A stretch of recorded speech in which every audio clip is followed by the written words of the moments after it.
Guys, welcome back to my channel. അങ്ങനെ ശ്രുതി സർക്കാർ സർവീസിലേക്ക്. ഈ ഒരു വാർത്ത നിങ്ങൾ എല്ലാവരും കണ്ടിട്ടുണ്ടാവണം. ശ്രുതി ആര് എന്നുള്ളതും എന്തുകൊണ്ട് ശ്രുതി സർക്കാർ സർവീസിൽ കയറി എന്നുള്ളതിനും ഞാൻ ഇനി ഒരു എക്സ്പ്ലനേഷൻ തരേണ്ടതായിട്ടുള്ള ആവശ്യമില്ല. ചൂരൽമലയിലെ ആ ഒരു വൻ ദുരന്തത്തിൽ ഏറ്റവും കൂടുതൽ മീഡിയ അറ്റൻഷൻ കിട്ടിയിട്ടുള്ള ഒരു പേഴ്സൺ ആയിരുന്നു ശ്രുതി. അതുകൊണ്ട് തന്നെ നമുക്ക് എല്ലാവർക്കും ശ്രുതി എന്ന് പറയുന്ന വ്യക്തിയെ പരിചിതമാണ്. അപ്പോൾ ശ്രുതിക്ക് ഈ ഒരു ജോലി കിട്ടി എന്നൊരു വാർത്ത വരുന്ന സമയത്ത് വളരെയധികം സന്തോഷം തോന്നി, അതുപോലെ തന്നെ സങ്കടവും തോന്നി. സന്തോഷം തോന്നാനുണ്ടായ കാരണം നിസാറാണ്. കാരണം ഒരു മനുഷ്യന് മുന്നോട്ട് ജീവിക്കണമെങ്കിൽ എന്തെങ്കിലുമൊക്കെ പ്രതീക്ഷ അവരുടെ ജീവിതത്തിൽ ഉണ്ടാവണം. ശ്രുതിയെ സംബന്ധിച്ചിടത്തോളം അവരുടെ മാതാപിതാക്കളും അവരെ വിവാഹം ചെയ്യാനിരുന്ന വ്യക്തിയും എല്ലാവരും മരണപ്പെട്ടു, എല്ലാവരും അവരെ വിട്ടുപോയി. അവർക്ക് ജീവിതത്തിൽ യാതൊരു പ്രതീക്ഷയും ഇല്ലാതെ നിൽക്കുന്ന ഒരു സമയമാണ്. സോ ഇങ്ങനൊരു ജോലി കിട്ടുന്നത് വഴി അവർക്ക് മുന്നിൽ ഒരു പ്രകാശം കാണാൻ കഴിയും ഉറപ്പായിട്ടും.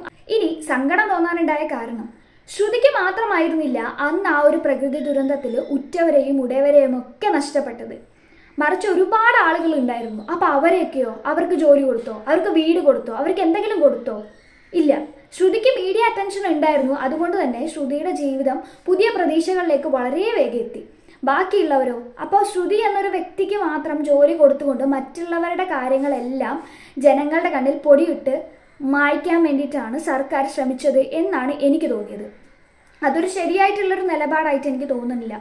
എല്ലാവരെയും ഒരേപോലെ ട്രീറ്റ് ചെയ്യാൻ പറ്റണം, അതായിരുന്നു വേണ്ടിയിരുന്നത്. ഇല്ല, അതുപോലെ തന്നെ ഇനി ജോലി ആയിരുന്നില്ല കൊടുക്കേണ്ടിയിരുന്നത് എന്നൊരു പക്ഷം കൂടിയുണ്ട്.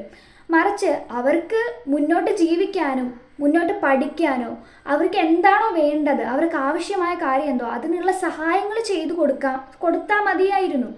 കാരണം ഇപ്പോൾ ശ്രുതി കയറിയിരിക്കുന്ന പോസ്റ്റ്, ആ ഒരു പോസ്റ്റ് 70% കട്ട് ഓഫ് ഉള്ളൊരു പോസ്റ്റാണ്. അതിനുവേണ്ടി ഉറക്കൊളച്ച് പഠിക്കുന്ന ഒരുപാട് PSC ഉദ്യോഗാർത്ഥികൾ നമ്മുടെ നാട്ടിലുണ്ട്. ആ ഒരു സാഹചര്യത്തിൽ അവരെ സംബന്ധിച്ചിടത്തോളം ഓരോ പോസ്റ്റും വിലപ്പെട്ടതാണ്.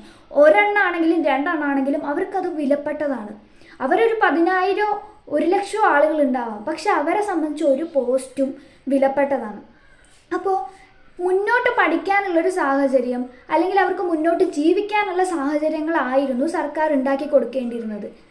എല്ലാവർക്കും ഉണ്ടാക്കി കൊടുക്കാൻ കഴിയില്ല എന്നുള്ള കാര്യം സർക്കാരിന് തന്നെ ബോധ്യമുള്ളതാണ്. അതുകൊണ്ടാണ് മറ്റാരും സർക്കാർ ജോലിയിൽ പ്രവേശിച്ചില്ല.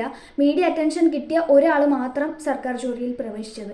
ശ്രുതിക്ക് ജോലി കിട്ടി എന്ന് പറഞ്ഞൊരു പോസ്റ്റ് ഇട്ട സമയത്ത് ഇത്രയധികം പ്രതിഷേധങ്ങൾ വന്നിട്ടുണ്ടെങ്കിൽ അതൊരിക്കലും ശ്രുതിയോടുള്ള പ്രതിഷേധമല്ല, മറിച്ച് ഈ സർക്കാരിൻ്റെ നിലപാടിനോടുള്ളൊരു പ്രതിഷേധമായിട്ടാണ് എനിക്ക് തോന്നിയത്. ചൂരൽമലയിൽ എല്ലാവരെയും നഷ്ടപ്പെട്ടു പോയ എല്ലാ ആളുകളും ഒരേപോലെ തന്നെ പരിഗണന അർഹിക്കുന്ന ആളുകളാണ്.